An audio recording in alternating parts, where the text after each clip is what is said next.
Hey guys, Tisha here, and we are back with another Married to Medicine review. Let me begin by saying this. There is no way that I would show up to my ex-husband's future wife's Pamper party. I don't care if they're filming or not. Quad looked extremely desperate. She looked good, but she looked desperate for coming to film, knowing that this is her first time meeting this woman on camera in person. But we're going to talk about that a little bit later. So we find out that because Cecil and Eugene are throwing Dr. G a bachelor party, that Phaedra, of all people, and Toya are going to be throwing Sweetie a pamper party. Simone pulls up to Dr. Jackie's office. We hear that, they have been catching back up with stuff, having their lunch, not as often as they used to, but they started this back up. And I do enjoy seeing Jackie and Simone together. They talk about Tisha and how she's overwhelmed with catering to Dr. G's needs, as well as planning the wedding. This sounds very much like Quad. We also hear that even though Tisha is just taking care of herself and Dr. G, that she feels like she needs an assistant to do things like go grocery shopping. So all she has to do is get off work and cook. I can see that they're going to have some problems because Greg is not going to want to spend the extra money on that just for her to not have to do what he deems is a womanly duty, because these are part of the problems that he had with Quad, and it seems like they haven't talked about this enough. Simone says that in her opinion, the younger generation just doesn't want to put in the work. They just want magic and they need to rise up. Now, I don't quite remember how old Tisha is, but I am in my 30s, so I will say this: speak for your own, because I am very much willing to do the work. I even at a young age was doing wifely duties as far as doing the laundry and washing clothes and all these other things when I wasn't a wife, which I'll never do that again, for the record. But so don't blame it on the younger generation. Speak specifically to this young lady and to your kids that we're going to hear about later on. We then see Heavenly, who goes out with Tisha in her cowboy hat. We hear again about the wedding planning process and how rough it's been and how she's had to get on her wedding planner's ass because the wedding planner isn't doing the things that she feels like the wedding planner should do. I don't understand why she's so stressed out if she had a wedding planner. This is the first time I recall her talking about a wedding planner. Before, I just kept hearing her say how she's having to do everything. She tells Heavenly how she thought that Dr. G was going to be more involved, and no one is surprised by this. It seems like only she is. Heavenly encourages her that in case things don't go the way that she would like for them to go, make sure that she has her own, save up her money, do things to protect herself in the event that it doesn't work out. They then start talking about, Dr. G and what things are like. And Tisha reveals that Quad was probably right about a few things about Dr. G. Hearing her say this, I know for a fact that this girl was a fan of a show. She was a fan of this show, and she sought out Dr. G. I no longer feel bad for anything that's going to happen to Tisha in this relationship, because she was very well aware of what she signed up for, because she gave exact things that Quad complained about verbatim that she now is seeing the correlation with. So, Tisha, you already messed up, because you're not supposed to be telling this type of information to these women. Certain things should remain to yourself. So she says he does controlling stuff, like they have an alarm system and she always forgets to put it on. So he lied and said that there was robbers with guns in the house because she put on the alarm and he wants to teach her a lesson. Now she's in the confessional saying, "You're not my daddy. How are you going to teach me a lesson?" And then she lets us know that she went off on him about doing that. So Greg hasn't changed. And if you're thinking he's doing this now, Quad was younger than him, and you're even more significantly younger than him, like a 20-year difference. This isn't going to get any better. This is going to get even worse. She tells her, like, you guys might want to make sure you work on that. And she says, well, hopefully we can work it out after we get married. No, honey, these are things that you need to discuss prior to getting married. And with him being in the field that he's supposed to be in, I would think that you all would talk to some form of marriage counselor to work out the kinks before this happens. But this is the mistake that a lot of people make. We later see Heavenly and Alora making spaghetti. They talk about college, studying, parties, and relationships. Dr. Damon says that he wants her more than anything to have a good time, but to focus on studying and to focus on friendships during her undergrad. Neither one of them want her to go far away. They're trying to find ways to convince her to stay, but she is leaning towards going to Florida. Her father says that he doesn't want to sound sexist, but the boys being further away never bothered him. Whereas with her, it worries him because he knew that the boys could take care of themselves, and he's not sure if she can fend for herself. I don't think that he sounded sexist. I do think that a lot of males probably feel this way, but whether you're a male or a female, your parents are going to be concerned when you're going that far away for college, especially if you don't have a network of people that you can reach out to in case of emergency. Like he said, he wants to be there quickly if anything happens. And if she were somewhere like Spelman, then they would be able to be there. We then go to Simone, and we see Simone, her husband, and their two boys out for family dinner. At this point, both kids are in college. The oldest son is still in college at 24 because he changed from one university to another and then took a year off and all these other things. So we have a 24-year-old and a 20-year-old. Now, Miles is still the same kid because they were spoiled. And Simone even admits in her confessional that they coddled the hell out of these kids, while Cecil disagrees. I'm with Simone. They did coddle them, and they seem to be very entitled. Even the discussion about this apartment that Miles wanted and how he feels like his parents should pay for it. I said it's so ironic how entitled they are, because I remember when I went away to college, I was on a scholarship. And everything was covered. So I didn't necessarily need money, but I wanted a job. And my father was like, look, as long as you maintain your grades, I will give you money every month so that you can do whatever it is that you want to do. And it ended up working out to my benefit because he gave me way more than what I would have been able to make at the job. But the moment that I decided after freshman year that I no longer wanted to live on campus and I wanted to get an apartment, my father said, okay, well then you don't want that money every month anymore. What you want to do is you want to get a job. And that's what I did. I got a job because I no longer desired to stay on campus. So Cecil and Simone, even though they're not on the same page with this, they need to get on the same page, because y'all keep this going on, you're not helping these young men become men. They are still on the nipple, if you ask me. Y'all let me know your thoughts down below. Simone points out that her and Cecil really differ in this, because Cecil is willing to tap into more resources for the children just because they have it, and Simone feels like those resources need to keep piling up, that they shouldn't get it just because it's there. We then see Eugene. He takes the boys out to get shoes. His son's lips are dry, and he proceeds to take his tongue, lick his finger, and wipe off his son's lips. If I was his son, I would have threw up in that store.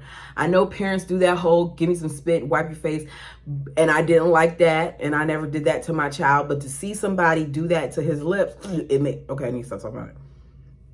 Eugene wants the boys to feel like they can come to him.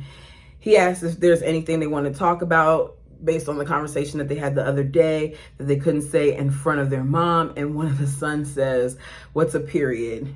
I thought it was cute. He's like, "You should ask your mama that," but he explains it to him. And overall, it was a cute little moment. He bought the shoes, they discussed some things, and that was that. Now we have the party. So we see that it keeps flashing back from both parties. And basically we have Dr. G's party, which is a lot more livelier. He's really excited to do a toast to the brotherhood, marriage, family. And then after the toast, we see Dr. G and his crew get on the bus with the strippers. Dr. Damon is making sure that he does not get too close to these strippers because he does not want any smoke from Heavenly based on what happened before. I do believe that if these men were not being filmed, that they would have all been more handsy, including Dr. Damon, even though I like Dr. Damon. The bus then pulls up to the stripper club. Dr. G is standing by the stage with his head under the girl's ass. Curtis is getting a lap dance, which he's allowed to do, but he was told by Jackie not to touch. And we see him whispering things to the stripper, which does not look good, as well as having his hand like on her waist. You're touching. Don't expect any man to go to a strip club and not touch the strippers. What is the point of going to the strip club other than to touch, throw money, and eat wings? Dr. G is having such a good time that he is inviting the strippers to his wedding. And Dr. Eugene is like, no, this is not about to be the best man situation. We will not be inviting a stripper to the wedding. We see him dancing on the pole with his leg up in the air as the girl is bent over and she's twerking. And he's looking at Dr. Damon like, don't look at me like that. He's like, I'm not judging you. I'm very surprised that Bravo allowed for us to see this much ass. And I'm also very proud of Dr. Damon for not getting in trouble with Heavenly because Dr. Damon wanted no parts. All right. Then we get to the women. So Toya and Phaedra are in this event space for Suti's party. We know it's a Pamper party.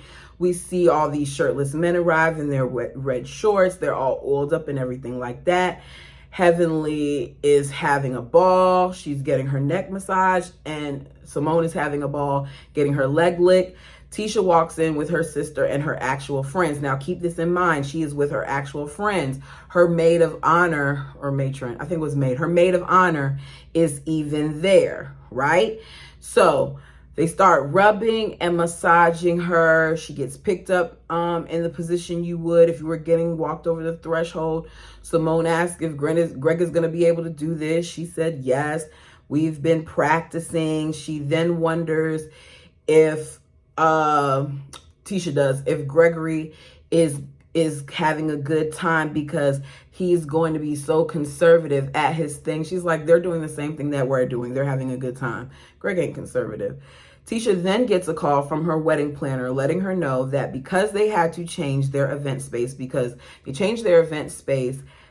where they wanted to have the wedding initially was going to be on the rooftop, but it's supposed to rain. So in order to not get rained out, they move locations. But now that they're at this new location, it's going to be requiring some additional drapes and things of that to tweak the space. So they're estimating that this will cost another $13,000. Simone says she would have canceled it. Heavenly also said that this wedding isn't supposed to happen. This is a bad omen.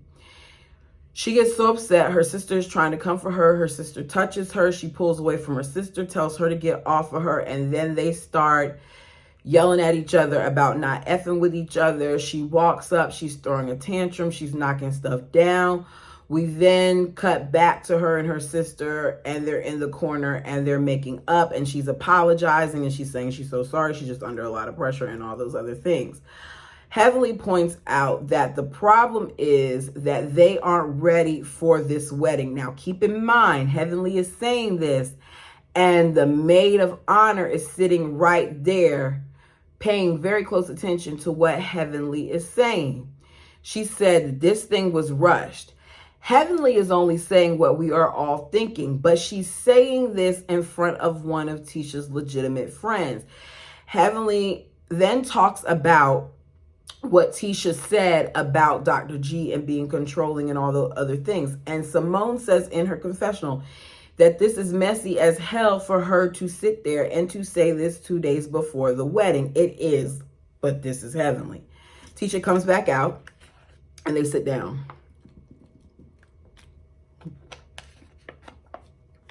As she comes back out and they're sitting, we see Phaedra get up because she gets a text from Quad saying that she's outside. Quad strolls in and she's looking, in my opinion, better than the bride-to-be.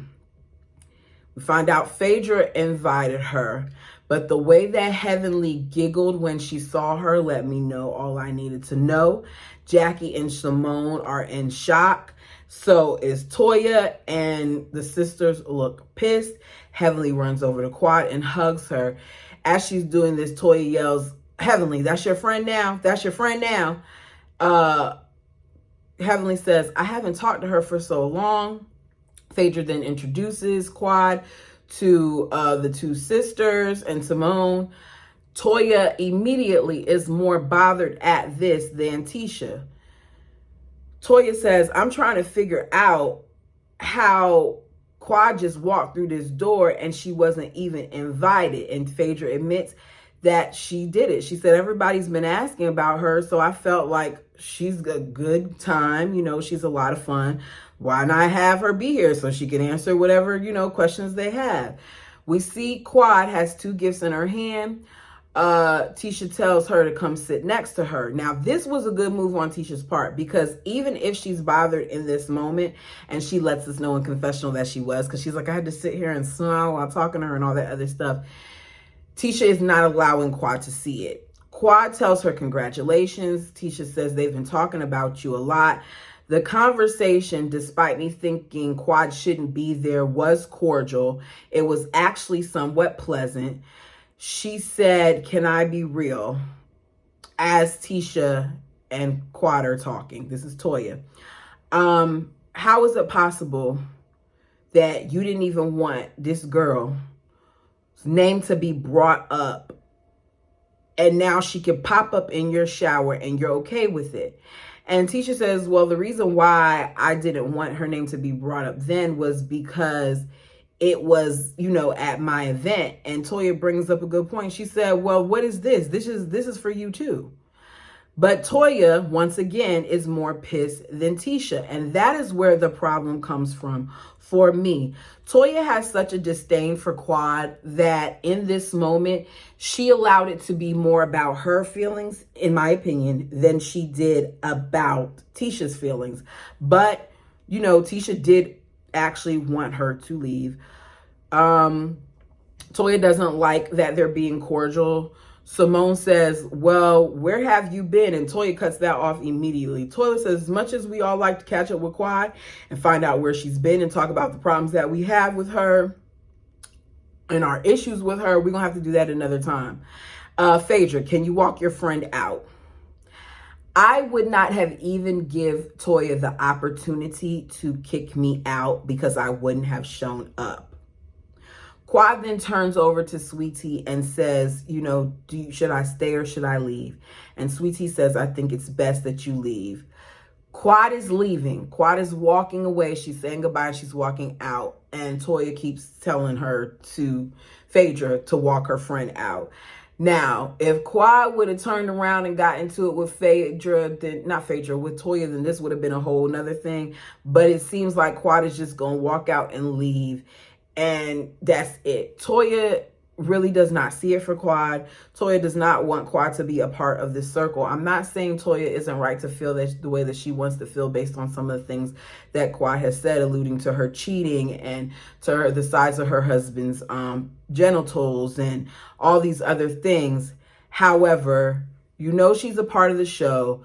You're trying to ice her out in one way or another. Yes, she should not have been a part of this event.